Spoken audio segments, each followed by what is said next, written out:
पुरस्कार प्रतियोगिता का जो पुरस्कार वितरण कार्यक्रम है, इस कार्यक्रम में हम सबों के बीच में उपस्थित देवनगर पंचायत के सम्मानित अध्यक्ष पिंटू कुमार साहिब जी, देव प्रखंड के पूर्व मुखिया, पूर्व उप प्रमुख कटाकी पश्चिम पंचायत से 2 बार मुखिया रहे भाई मनीष राज पाठक जी, देव पैक्स के सम्मानित अध्यक्ष बड़े भाई राजेंद्र प्रसाद गुप्ता जी, केताकी पश्चिमी पंचायत के 2 बार मुखिया बने वीरेंद्र रंजन जी। इस कार्यक्रम में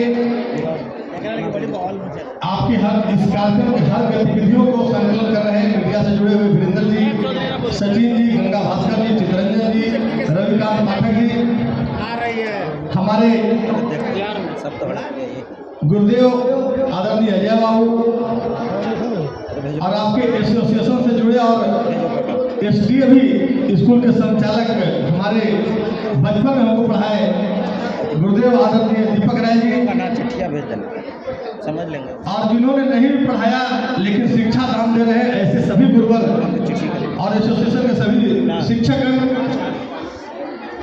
इस कार्यक्रम प्रतियोगिता में भाग लेकर और सफल और असफल जो विद्यार्थी यहाँ आए हैं, माताएं बहनें, हमारे अभिभावक, नौजवान साथियों,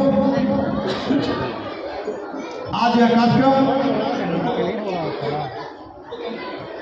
सबको तो जल्दी की शिक्षा के क्षेत्र में 60% जरूरतों को पूरा करने में अगर किसी का योगदान है तो वह प्राइवेट स्कूलों का है।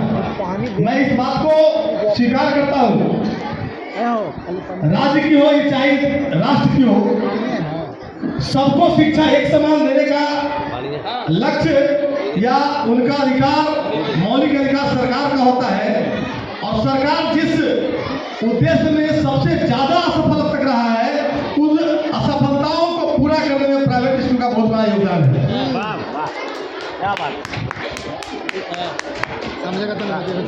हमें अच्छी शिक्षा मिले, इसकी जवाबदेही समाज को ही है और समाज ही सरकार का निर्माण करती है। लेकिन आज जब निजी विद्यालय की परिकल्पना हम सबों के बीच में आई है, तो इस निजी विद्यालय की परिकल्पना में समाज के द्वारा समाज के लिए और सामाजिक आवरण लिए हुए जिस संगठन का निर्माण होता है वह विद्यालय निजी संगठन के माध्यम से चलता है। वैसे संगठन के माध्यम से यह प्रतियोगिता आयोजित हुआ। अभी कई बच्चों को पुरस्कार दिया गया। शिक्षा हमें स्वावलंबन की ओर ले जाता है, शिक्षा में संस्कार की प्रेरणा देता है और शिक्षा हमें समाज में दर्पण का काम करता है। आज हम अच्छे शिक्षा प्राप्त करके अगर आगे बढ़ते हैं तो हमारे कारण हमारा परिवार गौरवान्वित होता है और हमारे कारण हमारा समाज गौरवान्वित होता है। और जिस क्षेत्र से हम उस क्षेत्र का प्रतिनिधित्व करते हैं, वह क्षेत्र का एक लोग उस क्षेत्र का को गौरवान्वित होते हैं। हम सब देखते हैं आज दिन जब देखते हैं कि कोई बीपीएससी परीक्षा में बेहतर आता है तो पूरा गांव, पूरा क्षेत्र, पूरा प्रखंड, पूरा जिला अपने आप को गौरवान्वित होता है। अपने बीच में अभी दिलीप जी बता रहे थे, पावर लिफ्टिंग के क्षेत्र में गौरव कुमार ने अच्छा काम करके और पूरे जिला को गौरवान्वित किया है। तो हम चाहे शिक्षा के माध्यम से चाहे जिस क्षेत्र में जाए, पढ़कर अगर नौकरी पाते हैं तो वहां भी चारित्रिक बल हमारे साथ बना रहे। अगर हम पढ़ के खेल की दुनिया में आगे बढ़ते हैं तो वहां भी हमारे साथ चारित्रिक बल बना रहे। अगर हम पढ़ के राजनीति के क्षेत्र में जाते हैं तो वहां भी मेरा चारित्रिक बल, हमारा नैतिक बल इतना मजबूत रहे कि लोग उसका गुणगान करें। अभी इसी मंच से धीरेन्द्र जी पूर्व प्रमुख मनीष राज पाठक जी का गौरवगान कर रहे थे। यह गौरवगान किसी व्यक्ति का गौरवगान नहीं था, उस व्यक्तित्व का गौरवगान होता है जिन्होंने राजनीति में रह करके अपनी नैतिक सुचिता को इस क्षेत्र में स्थापित किया। हम भी वीरेंद्र रंजन जी की इस बात का समर्थन करते हैं, जिन्होंने दो बार मुखिया रहते हुए 5 साल देव का उप प्रमुख के नाते सेवा करते हुए अपने राजनीतिक जीवन के दामन पर कभी दाग नहीं लगने दिया। ऐसा उदाहरण पेश करने का हम सबको भी उदाहरण लेना चाहिए। आज माताओं बहनों से भी, अभिभावकों से भी आग्रह होगा कि हम अपने बच्चों को जहां कभी पढ़ने भेजते हैं, पहले उस संस्थान का आचरण, उस संस्थान में पढ़ाने वाले शिक्षण संस्थान के बारे में उसकी पृष्ठभूमि का आकलन कर लें, ताकि वहीं से आपके भविष्य का आपके बच्चे का भविष्य का निर्माण होता है। और वह स्कूल आपके अंदर में जो